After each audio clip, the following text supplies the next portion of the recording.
Bueno, queridos conspiradores, tal vez convendría y valdría la pena que abordáramos un tema particularmente irritante, ¿no? Es la historia de un México injusto, la historia de un México que no ha tenido nunca un Estado de Derecho. Pienso que el Estado de Derecho viene de la mano con la democracia, y como apenas empezamos a tener democracia, pues apenas empezamos a tener un Estado de Derecho. Entonces, creo que es un tema apasionante, al mismo tiempo que indigna. Sí, aunque habría que considerar, Francisco, que desde la época virreinal, ¿verdad?, se intentó establecer un sistema de derecho para gobernar el país, y nuestra normatividad deriva en gran parte, sobre todo en el aspecto patrimonial, del derecho romano, y luego se impusieron las normas derivadas del derecho napoleónico, que en alguna forma han sostenido o sustentado una normatividad jurídica bastante aceptable, pero que no se aplica, ¿no? Pero ¿sabes qué? Yo creo que independientemente de todo eso, o sea, toda la fuente que asiste al derecho mexicano, eso es una cosa. La otra es por qué la aplicación de la ley no funciona aquí, lo cual nos ha hecho una sociedad injusta, sea imperio, sea república, sea virreinato. O sea, somos un fracaso en la aplicación de la justicia.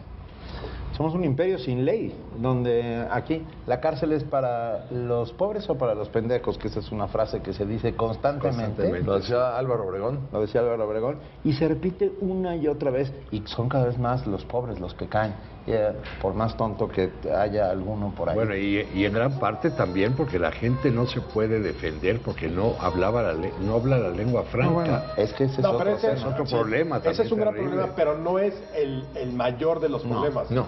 Porque tampoco, o sea, tenemos un 10% de la población que es indígena y que tiene ese problema. No. Pero yo creo que de todo esto podemos hablar. Pues hablemos entonces del México injusto, ¿no? El México injusto. Venga, Salud. para que no exista.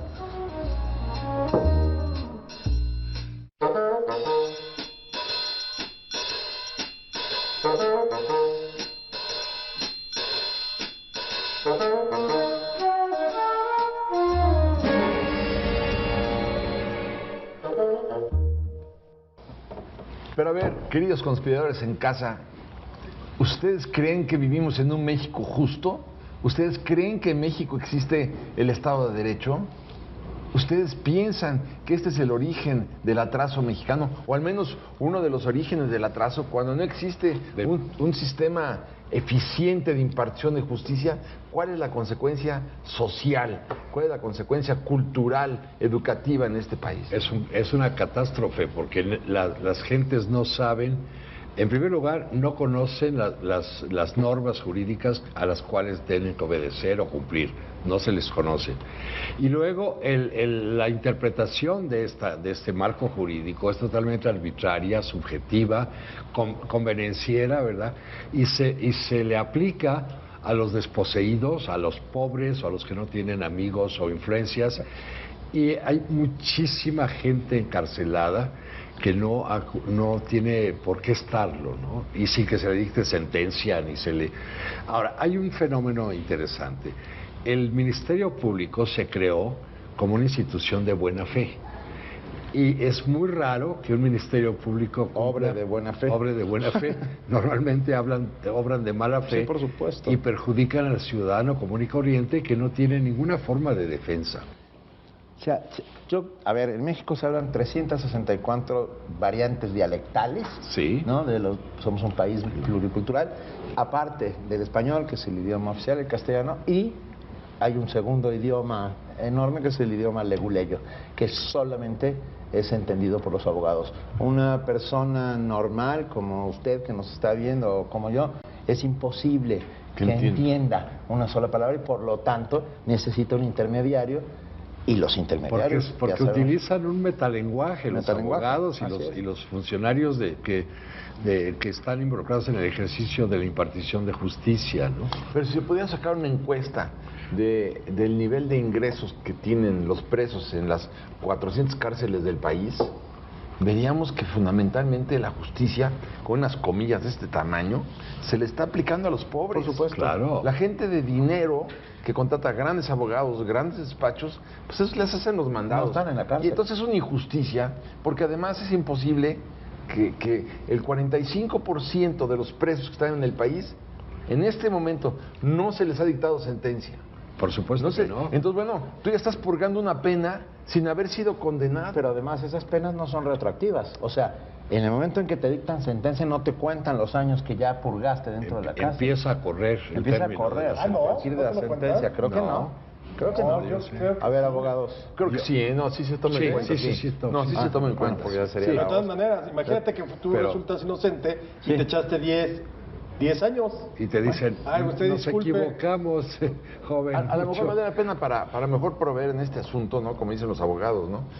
Recordar el caso del cuñado del rey Felipe VI de España, que ya lleva en el juicio Un dangarín. Sí, un dangarín, sí, con la infanta Cristina. Bueno, que ella es infanta Cristina porque ya les quitaron los títulos de nobleza, de sí. nobleza. Bueno, ahora, no han ido a dar a la cárcel precisamente porque no se les ha dictado una sentencia donde se les Claro. condene a una pena corporal. Es que, lo mismo que, mira, perdón por terminar, sí. es lo mismo que si tú tienes un pleito económico y por lo pronto te dicen que pagues cuando no tienes por qué pagar. Es decir, vamos a esperar a que se dirima toda la controversia jurídica, entonces me condenas a pagar, entonces te pago con intereses, con lo que tú quieras, pero mientras tanto no puedes recluir a una persona en la cárcel mientras no esté condenada legalmente. Es que hay dos formas de abocarse al ejercicio del derecho. Una es la presunción de inocencia que opera en todas las democracias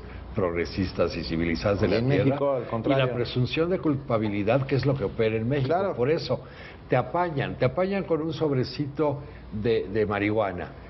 Y que es para tu consumo personal, y te meten a la cárcel porque eres un presunto culpable.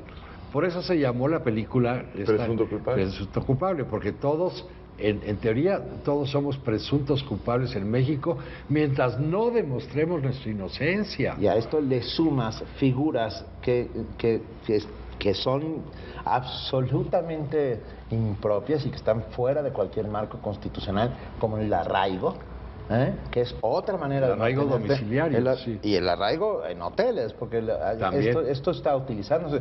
Es una forma de condena, punto. Absolutamente, porque sí. investigan mientras tú estás capturado y no haces tu proceso en libertad, que es lo que debería operar. La preocupación es que se les pueda escapar el presunto responsable. Sí, claro. Exacto. Entonces, Pero si no te agarran en flagrancia, no eres responsable hasta que se demuestre. El Ministerio Público está ahí para demostrar tu culpabilidad y tu abogado para lo contrario, Para defenderte, para ¿no? defenderte. Pero no aplica. empiezas a purgar O sea, una pena cuando ni siquiera has estado condenado y después de 10 años, pues como dice Alex, te dicen, Perdón. usted perdone, Sí, es usted inocente, es usted inocente. ya apareció y ya estuviste 10 años en la No, ¿Qué mira, es eso, y no? había delitos tipificados en el Código Penal, por ejemplo, el delito de adulterio. Tenía que ser notoriamente público, tenía que ser en el momento de la comisión del adulterio, ustedes, en el momento del coito. Entonces te tenían que agarrar en un motel con un notario y con mariachis para que se configurara el tipo penal. Digo, por supuesto nunca se da. Ya no existe, ¿no? Creo que ya no existe. El adulterio ya no está. Y luego hay otras figuras, por ejemplo, la figura de el robo de famélico, que fue una figura humanista para defender a los más pobres, a los que se robaban un pan o una telera o un puñito de Robo azúcar. por hambre. ¿No? Que robaban por hambre. Estos delincuentes estaban exentos, la misma institución jurídica los exentaba de ir a la cárcel. Sin embargo, eso se ha perdido. Bueno, hablé con un especialista en Derecho de la Universidad Nacional Autónoma de México que me contó que el 45% de los reos comunes que hay en este país están por delitos de que el quebranto patrimonial, o sea, el robo, fue por menos de 2,000 pesos. ¿Qué porcentaje? 45%.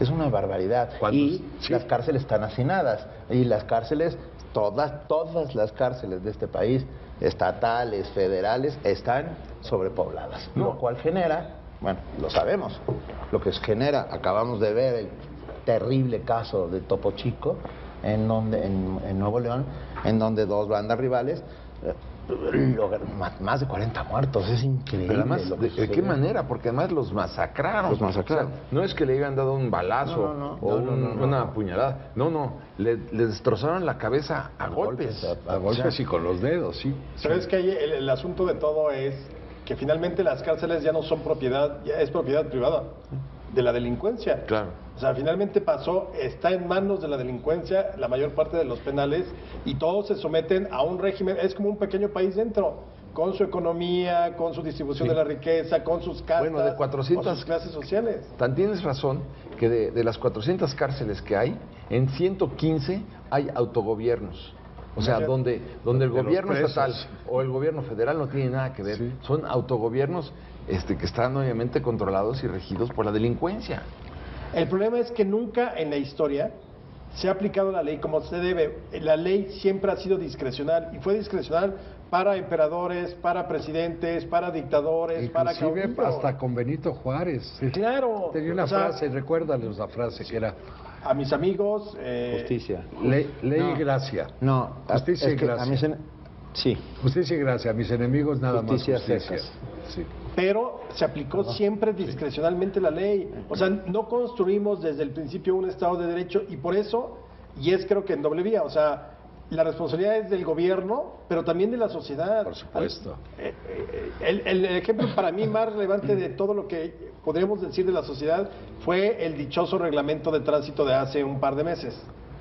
O sea, la gente en vez de decir, a ver, ay, es que es el peor reglamento y no me dejan ir a más de 50, sí, muy bien, puede ser perfectible y puede ser modificable, pero lo primero que piensas es cómo hacer para Romperlo. romperlo. quebrar. Entonces empezaron a salir que el spray, que la calcomanía, que para la foto. Carajo, ¿cómo vamos a salir adelante cuando la sociedad lo primero que piensa es cómo burlar la ley, aunque sea una mala ley? Sí, el problema es que las leyes se deciden de maneras absolutamente injustas y por caudillos. ¿Por qué no pudo hacerse un referéndum sobre eso? No, sí, sí se no, hace un referéndum. A ver, no, escúchame, no, escúchame. Si se hace un referéndum sobre el corredor Chapultepec, ¿por qué no se puede hacer andar a 40 kilómetros por hora? Perdóname, pero te voy a decir una cosa. Es ridículo. Aquí el referéndum ha sido una cosa que me parece un fraude. Porque, te voy a decir por qué.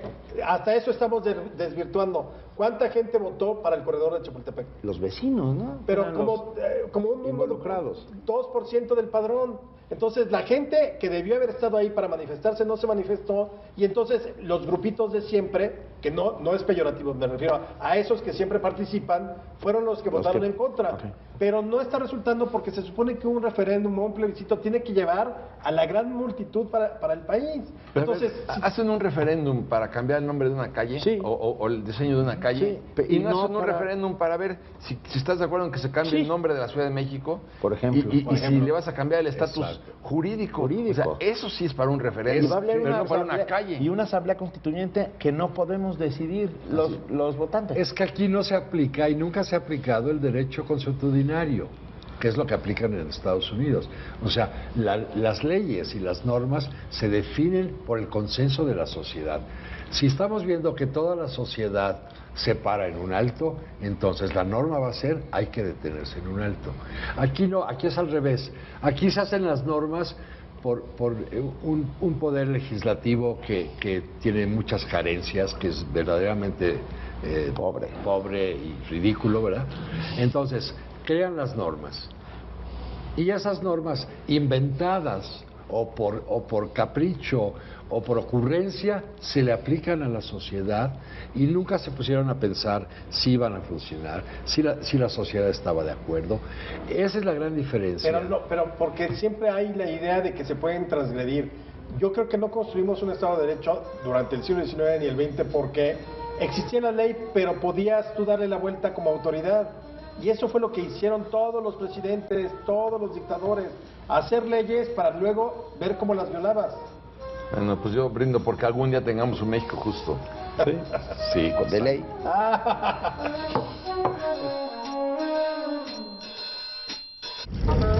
Y para ti, querido conspirador, ¿qué es ser justo? Compártenos, @conspiradores40, #yo conspiro. #yo conspiro.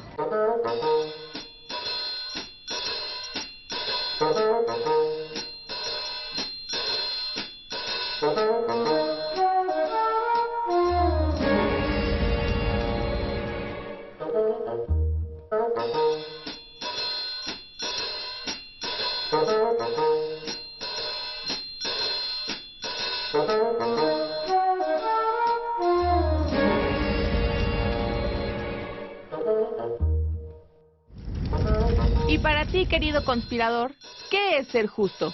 Compártenos, @conspiradores40, #yo conspiro. Hashtag yo conspiro.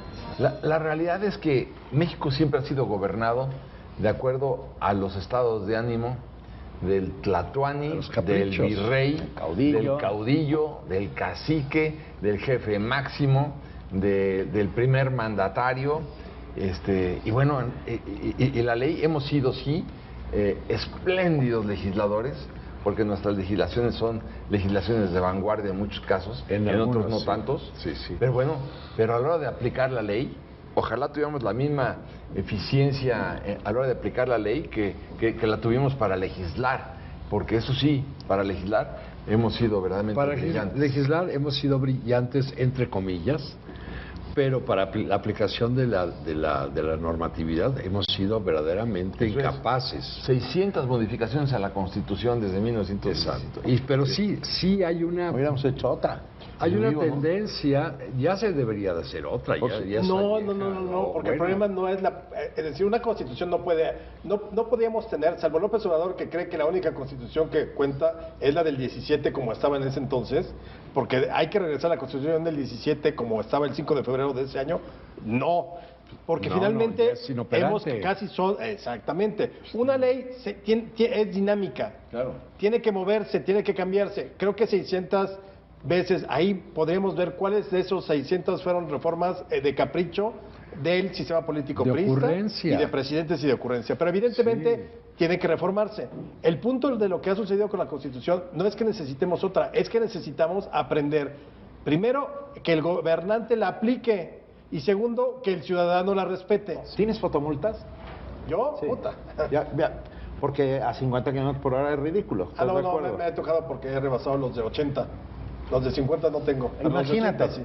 Emerson, sobre, a 150. No, pero a lo que vas a 85 y ya valiste. Pero a lo que voy es, yo como ciudadano puedo no preocuparme de que me apliquen el reglamento si cumplo con mi deber, si no estoy texteando en el semáforo, si no estoy contestando la llamada y fumando al mismo tiempo, si no me pongo en lo único doble que falta es fila. que nos prohíban fumar en nuestros automóviles, que es un... O sea... Que seguramente no tardan en hacerlo, ¿eh? Uy. Pero yo ya tengo en la Un parte, amparo. en la parte de atrás de mi coche hice una terraza para fumadores. A ver, Eugenio, ¿cuántas veces has violado la ley de no fumar? De no fumar en lugares públicos cerrados, pues no sé, no me alcanzan los Fíjate, números yo nunca. para... Por eso, pero ese es el ejemplo. O sea, ¿por qué lo hacemos? Porque podemos. Sí, no pasa nada. Sí, porque no pasa nada, A ver, porque la impunidad no es pasa absoluta. nada. No, 98% de los delitos que se cometen en este país jamás se aclaran. 98. Eso es una barbaridad. Pero 98. entonces vamos a otro. Es que Es está, que la está impunidad, podridísimo. la impunidad es lo que priva. Está aquí. muy podrido todo, porque entonces ya dejamos la parte donde la gente que está en la cárcel no está procesada todavía. Ahora pasas en el sector justicia a quien hace las investigaciones. 45% de robo simple, Sí, sin violencia. En un supermercado se En un llevaron super. un pingüino. Estoy totalmente de acuerdo en el asunto, ¿cómo se llamaba antes? El robo de famélico. Robo de familia. Sí, ahí no había ninguna responsabilidad penal para el infractor, digamos. Era una regla humanística que consideraba que la gente, bueno, que se estaba muriendo de hambre, podía estirar la manita en un momento y robarse un tamal para sobrevivir. Y eso no estaba castigado, pero ahora sí se castiga. Luego, otro de los problemas, en México se hacen leyes, perdón la expresión, para joder a ciertos grupos. Sí, también. Lo que fue el delito de disolución social Ah, qué bueno. que lo era toca. para acabar con todos los opositores. Para la Porque, oposición. además, como siempre, la ambigüedad, otro de los grandes vicios de la justicia mexicana, la ambigüedad. Entonces se dejaba la interpretación, nunca te decían qué era disolución social Nunca se o en supo. qué casos especiales. Yo soy Pero un disoluto podía social. ser disolución social, gritarle a Díaz Ordaz, sal del balcón, Pinche chango, hocicón. hocicón, como le gritaron en el 68, disolución social. Escucha, injurias a la autoridad acaba de ser quitado Pues de sí, ya no es. la Suprema Corte de Justicia. Porque ¿cuál era hace unos días. cuál Sí. era la injuria y No, cuál y era no- la autoridad? ¿Y quién lo calificaba? Exacto. El problema, a ver, a partir de marzo de este año comenzaron los juicios orales en muchos estados del país. Yo no sé cómo vayan a funcionar, pero estoy casi seguro que va a ser, por citar al compañero Borges, un quilombo. Va a ser un lío, porque Sí. nadie está capacitado para tener juicios orales, porque el juzgador tendrá que decidir ahí mismo lo que suceda frente a dos posturas y con la Y la prueba que se va a privilegiar va a ser La del Ministerio Público. No, la prueba testimonial. Ah, bueno. Sí. La de los testigos. Y está demostrado psicológica, Pues, jurídicamente, criminológicamente, que las versiones de los testigos son imprecisas en un Absolutamente. 99%. Y eso te lo enseñan en la Facultad de Derecho cuando el profesor abre la puerta para que entre un fulano, insulte a todo el grupo y, y luego luego le sale. pregunten cómo era. No, ¿Cómo bueno, es que era aquí eso? en México me imagino Nadie. que quienes hicieron la reforma están pensando en la ley y el orden. Ujú. Sí, O cualquiera sí, de estas series de Netflix. La ley y el orden en este país solo Y salen en entonces Canal 5. seguramente están esperando el Sí, momento sí, de es ahí. objeción, su señoría, gritar así como para si fuera un juicio gringo. Pero tú sabes, por ejemplo, es que son casos muy dramáticos, ¿no? En la justicia mexicana, que no se encuentra tu expediente y que estás purgando una pena, que no estás sentenciado, pero ya estás cumpliendo una pena. Sí, no. Y ahora me pregunto si, como viene la corriente internacional de la legalización de la marihuana, si se legaliza el consumo de marihuana también para fines recreativos y no solamente médicos, la cantidad de gente que van a tener que soltar de las cárceles porque los agarraron en la calle fumando un carrujo. Con un sobrecito ya. Pues digo, entonces hay que ver el costo para la nación del mantenimiento de 400 cárceles, donde hay gente que... Son escuelas de criminales. Además, supuesto, que no se encuentra el expediente o que están purgando una pena cuando no han sido condenados o porque consumieron marihuana. Yo creo que además es una traición social. Claro. Lo A mí que me estamos- gustaría recomendar, ya que estamos hablando de ese tema, los libros de un gran jurisconsulto que es Sergio García Ramírez, que ha escrito mucho sobre el sistema penitenciario, que fue el último director del penal de Lecumberri, que es un hombre muy sabio y que estos libros de él pueden servirle a nuestros conspiradores en casa para ilustrarse un poco de cómo ha evolucionado el sistema penitenciario y en alguna medida el sistema de aplicación de justicia en este país. Pero pueden leer también, si quieren divertirse, mi novela El Abogánster, donde hago una crítica feroz al sistema de aplicación de justicia en este país y demuestro cómo en la mayoría de los casos todo depende de la habilidad del abogado, de su presencia, de su capacidad de intimidar a los jueces y creo que es una buena lección para nuestros conspiradores. Yo me hago una pregunta. Si en este país por 2,000 pesos puedes contratar a alguien que mate a otro, ¿cuánto te cuesta un testigo? Pues, ¿La más cuarta o menos, parte? más o menos. O sea, entiéndeme. ¿No? Los juicios orales van a carecer de veracidad y de Van a de ser como verdad. zarzuelas, van a ser muy fuertes, van a ser muy divertidos. Eso Yo estoy quiero ir a seguro, uno de ¿verdad? ellos para ver cómo funciona. Pero seguramente la aplicación de justicia va a estar muy entre comillas, ¿no? Porque No, porque además, lo que hemos visto también, si el fiscal o el Ministerio Público no arma bien el caso, ¿Una y otra vez? que lo hemos visto en repetidas ocasiones, pero por algo, por miles, Alejandro. el caso de Florence Cassés, o sea, al final terminó ella saliendo por faltas al debido proceso, simplemente por el montaje que hizo el secretario de Seguridad Pública cuando era director de la AFI, Genaro García Luna. O sea, ¿a quién se le ocurre? ¿En la cabeza de quién Cabe cabe una hacer película. una película? Le decían García Luna Productions. Sí. Sí, una película. Sí, o sea, ¿a quién se le ocurre? Eres la autoridad, carajo. ¿Pero con qué te quedas, Alex? Híjole, paso en esta ronda. Tú, genio. Pues con el deseo de que alguna vez lleguemos a ser tan civilizados que podamos tener un Estado de Derecho aplicable, razonable, que sea respetado por la sociedad. Pero eso es ahí. Yo me quedo con Hasta que ahí. también nosotros, como ciudadanía, tenemos que aceptar que hay leyes y hay que cumplirlas. y decirle ya no más al gandallismo, porque eso es nuestra cultura, la cultura del gandalla, no del que respeta la ley. Yo voy a coincidir por esta única ocasión con Alejandro. Estoy de acuerdo. Y yo no tengo ni una sola fotomulta. No, es más, soy un ciudadano consciente y respetuoso de las leyes, mientras el entorno es la ley de la selva. Pero voy a decir algo a nuestros conspiradores en casa. Benito, siempre que terminamos un programa, él me dice, estuviste brillante y coincido con todo, en todo contigo.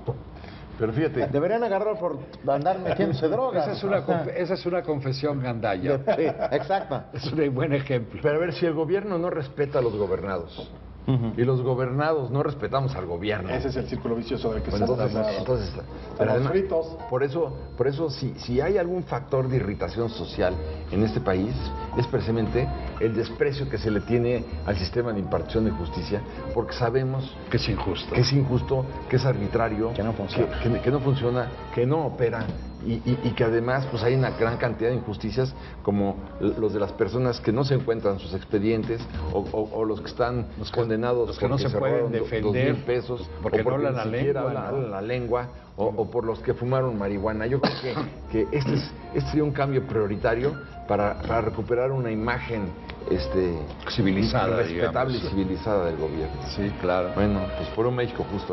Por un México justo. Completamente de acuerdo. Y por lo brillante que estuvo estoy.